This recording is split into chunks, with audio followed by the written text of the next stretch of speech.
Hello à toutes, bonjour Lucie Cantelope sur son profil Facebook et Instagram. Alors je vous fais cette petite vidéo parce que je me suis jamais réellement présentée depuis tout ce temps et je voulais vous parler un peu de pourquoi j'en suis arrivée à Femme Grandiose. Donc en fait, moi j'ai eu une vie assez simple, hein, où après le bac, je me suis mis en couple, j'ai fait une formation d'éducatrice spécialisée parce que je voulais faire ça depuis très longtemps. Euh, donc j'ai eu mes diplômes avec facilité j'ai eu deux enfants avec un homme où j'étais dans une relation toxique. Voilà, c'était quelqu'un qui pouvait me mettre sur un piédestal et puis en 30 secondes me dire des choses horribles sur moi. Voilà. Euh,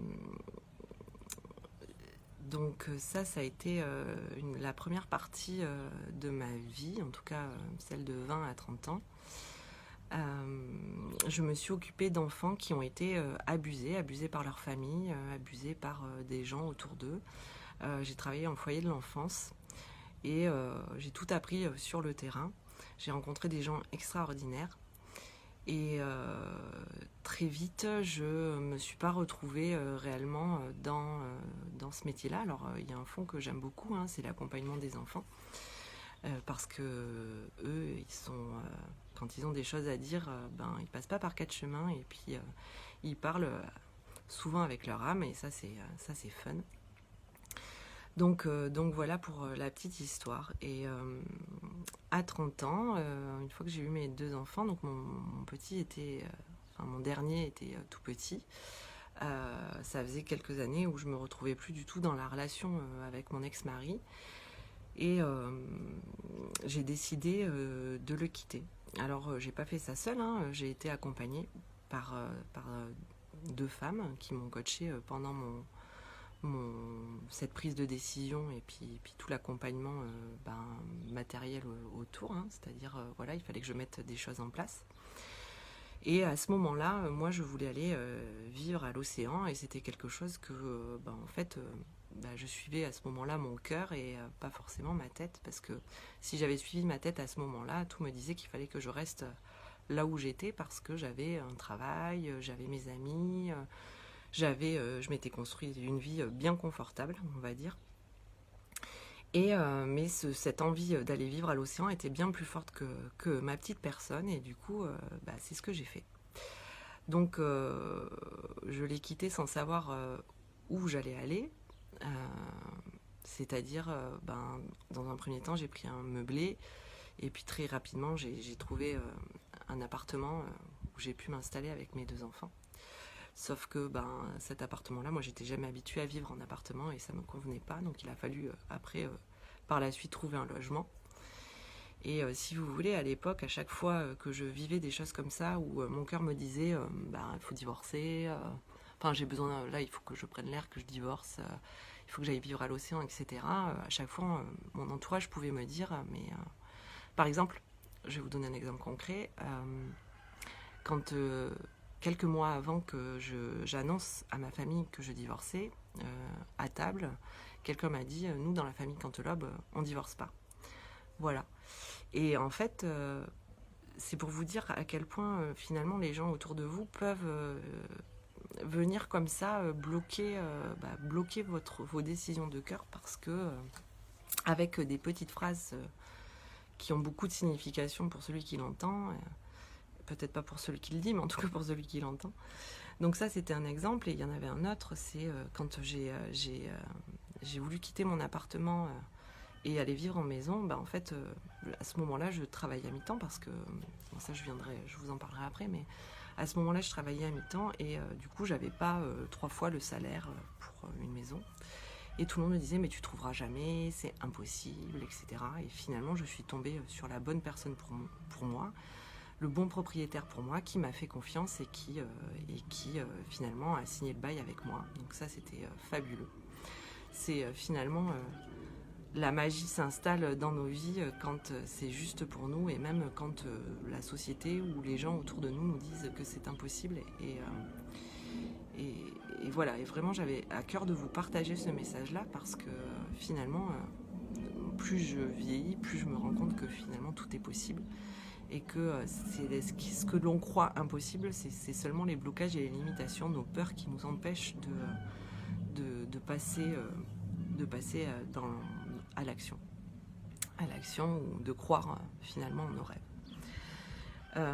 À partir de ce moment-là, en fait, moi, je voyais plus le travail de la même manière. En tout cas, je voulais plus me lever le matin pour aller bosser et faire métro, boulot, dodo, récupérer mes enfants hyper tard. Ce que j'ai fait pendant toute une période quand je vivais seule avec eux. Je savais qu'il y avait quelque chose de possible, de bien plus grand et que un jour j'y accéderais. Bon, voilà, à cette période-là, c'était comme ça et mes enfants étaient dans une école ordinaire, on va dire, et je les voyais pas heureux. En tout cas, ma grande, elle, était en difficulté scolaire et quand à chaque fois j'en parlais avec la maîtresse, elle me disait « Ah, c'est parce que vous êtes éducatrice, vous voyez le mal partout, mais non, elle est intelligente, ça va, etc. » Alors intelligente, ça, j'ai aucun doute, mais en tout cas, ma fille me ramenait que pour elle, s'asseoir à une table et travailler, elle voyait pas comment on pouvait apprendre à lire en étant assis à une table. Voilà, et mon petit, qui lui était en moyenne section de maternelle, me disait, bah moi j'ai décidé, cette année je vais apprendre à lire, et où en face j'avais une maîtresse qui n'était pas du tout, mais du tout là-dedans. Donc je sentais bien que pour eux, ça allait limiter. Donc à ce moment-là, j'ai fait des démarches sur tout le département pour trouver la bonne école pour eux et puis pour moi, où j'étais vraiment en accord avec les valeurs de l'école. Et à ce moment-là, je les ai inscrits donc, dans une école. Donc il a fallu qu'on déménage et qu'on parte vivre plus dans les terres et plus du côté de Bordeaux. Et moins du côté de Bordeaux. Et du coup, même période, j'ai une amie qui me dit, ouais Lucie, une amie célibataire qui me dit, Lucie, écoute, viens, on va faire un speed dating, etc. Moi, j'avais énormément de préjugés sur les speed dating, mais en même temps, comme je suis quelqu'un qui aime bien rigoler et qui aime bien profiter de la vie, et je me suis dit, ouais, pourquoi pas. En tout cas, moi, j'attendais rien de ça. J'avais aucune attente, si ce n'est des jugements de ce que pouvait être un speed dating. Et finalement, c'est comme ça que j'ai rencontré mon compagnon actuel. Et à ce moment-là, tout est allé très vite dans notre relation parce que c'est pareil, à chaque fois, j'ai suivi mon cœur. Si j'avais suivi ma tête à l'époque, je l'aurais pas présenté aussi vite aux enfants. On aurait vécu chacun chez soi pendant de longs mois, etc. Et en fait, tout s'est fait très vite. Il a rencontré mes enfants très tôt, alors que mes enfants n'avaient rencontré personne jusqu'à lui. On a vécu très vite ensemble et en fait, cet homme-là vivait à 200 mètres de la nouvelle école où mes enfants allaient.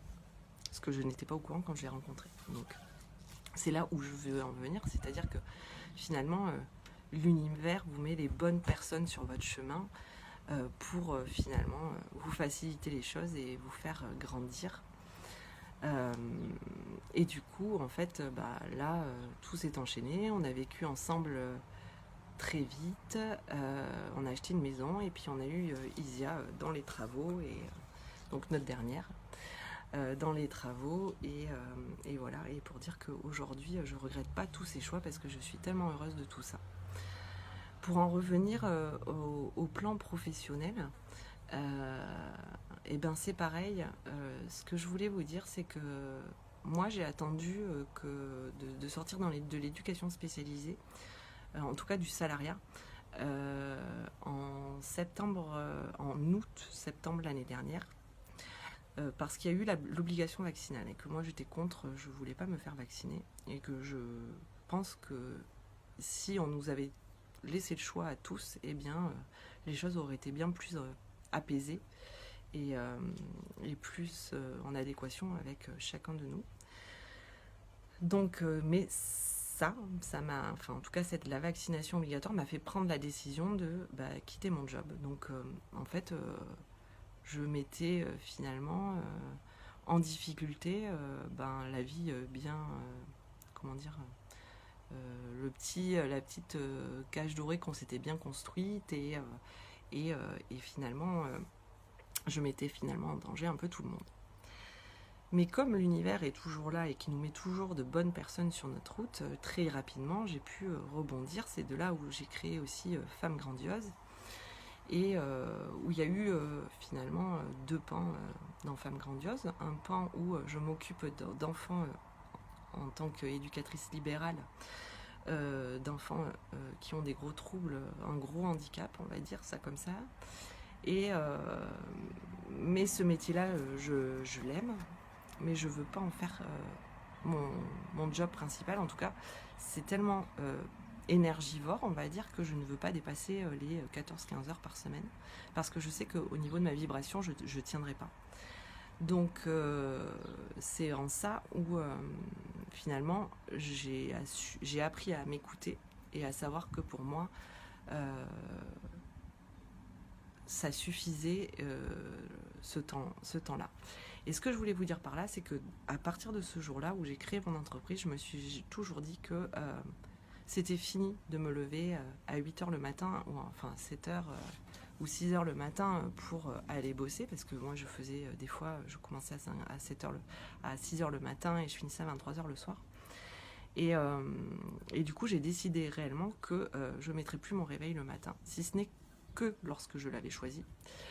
Et que maintenant je bosserai que quand j'en avais envie. Donc j'ai trouvé les bonnes personnes qui